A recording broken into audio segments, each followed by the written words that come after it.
All right, so the third video is going to be fairly short, and we don't want to forget about the marine biomes. So we've talked about some of these issues, so I thought we would just kind of skim over some of these real quickly. But marine biomes, called aquatic life zones, are either salt or fresh water in nature. And there's quite a few of them. And again, in the lab, we try to go to a couple of them. We actually do a full day beach trip.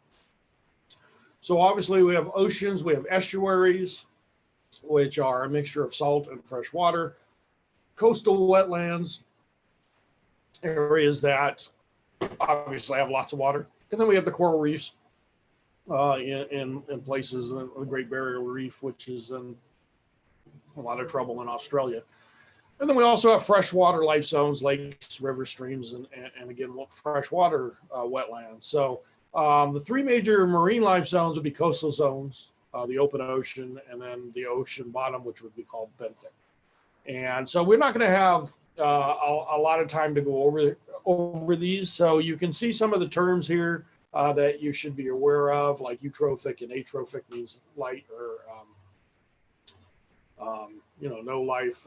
And here's the abyssal zone. That would be, a very, very deep, where it's complete darkness. And then we have the bathyl zone, which is twilight, and the euphotic zone, which is where the light is coming in. So I want you to really kind of key in over on the left here on some of the services that this place, the marine environment actually gives you. So I'm not going to read through those for you. You can see that. All right. And then we'll talk a little bit about coral reefs, just because it is a hot topic again. Coral reefs are little, they are alive. They're little polyps. They're related to sea jellies, kind of an upside down sea jelly inside this skeleton. And they are mutualistic with algae. And so they grow very, very slowly. So they are an indicator of health. And we're getting all kinds of problems with the damage to soil runoff, which covers the photosynthetic algae. Also fluctuations in temperature, they don't do real well. And then acid deposition or precipitation is actually causing them to be eaten. The acids eat away at the outer shells. There's also something called bleaching, which basically means that the coral is expelling the algae.